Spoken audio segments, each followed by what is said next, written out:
Alright, what's up YouTube? It's RTT203 back with another chess video. Today I'm going to be teaching you how to checkmate with just a rook and a king. So there's two ways to do it, but I'm going to be going over the easiest way and the most efficient. It will take you the least amount of moves. So first things first, let's start off with something like this. Alright, let's say he goes king back here. Alright, so the rook and king checkmate, you need to use both your rook and your king. So we're going to get our king into the game, get some opposition. Let's say he just moves it, his king one to the right. Now, here's the part where you're going to use your rook basically to slowly push his king into the corner or back. So let's say his king is right here. He can either go back, back, back. Let's say he goes here. Now we're going to go rook right here, and this cuts off the king from going anywhere on this file. And let's say he goes back. Now we need to get our king back in the game, so let's push our king up one. And now what if he just goes back here? We're going to push our king up again. So the king and rook are always going to be together, like the king is defending the rook at all times. Now let's say he goes, alright, let's say he goes over here. So now I'm going to go king here, basically to get opposition. And I'm basically pushing him towards this side of the board so that slowly we can corner him and checkmate him. So let's say he goes here. Now, I don't want him to go here or anywhere on this file, so I'm going to cut him off with the rook. Now, if he goes back here, what was I just saying? We want the king to always be defending the rook, and basically here, we're just going to go here. Because now he can either go back, he's either forced back, or he's forced to go to the right. So let's say he goes just back here. Now, we're going to put our rook in between, forcing him to either go back or over here. And now, let's say he goes over here. Alright, obviously I can't go rook here because he'll just take. So we're going to try to get the king involved. And yeah, he can either go again. He can either go here, here, here. So if he goes here, boom, we put the rook in between. And now he's forced to either go to the right or back. So again, if he goes back, I'm going to bring the king up, and if he goes back down, I'm going to go here. And so he can either go back or to the right. Now he's laying down to 3 squares.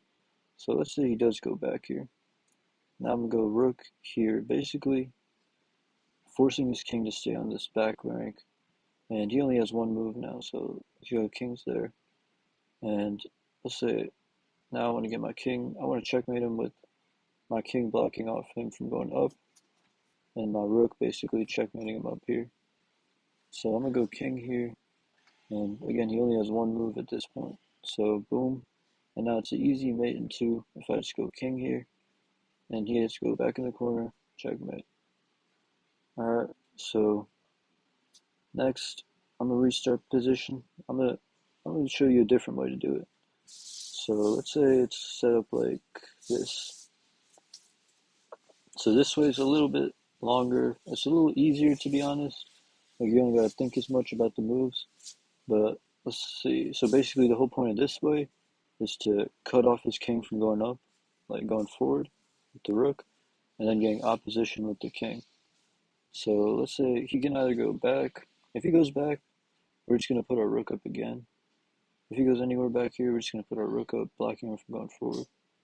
But let's say he goes one to the right. Now I could either go king here to get opposition, or I can go king here. So we want it to be him to have opposition, because say he goes king here, boom, check, force him back. But let's say he goes king here. I'm just going to follow him with my king. And then, boom, he's going to run out of squares eventually. So if he goes king back here, I'll just go here. And now he can either go back. If he goes back, let's say he goes here. Let's say he goes here. Now I can just cut him off. And, alright, back to it. Boom. And he can keep going this way if he wants to, right? But now, this is where a crucial move is. Move our rook all the way to the other side, because now he can move back to opposition, but I'll just check him. So let's say he goes here, we just keep following him. Boom, boom, boom, boom. And eventually, either he's going to have to go back, or we can just check him. So let's say he goes back here, boom, check, force him back. And now at this point, boom, we get opposition, boom. Say he goes king here though. So instead of going rook, instead of going rook all the way here, because then he'll just move his king and attack my rook, I'm gonna just make a simple waiting move, rook here. So instead, if he goes king here, checkmate, boom. But now if he goes king here, I'm just gonna follow him with my king.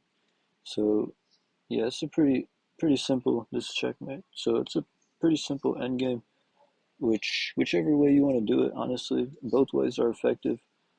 Uh, yeah, I mean, a rook and king endgame should always be winning for you.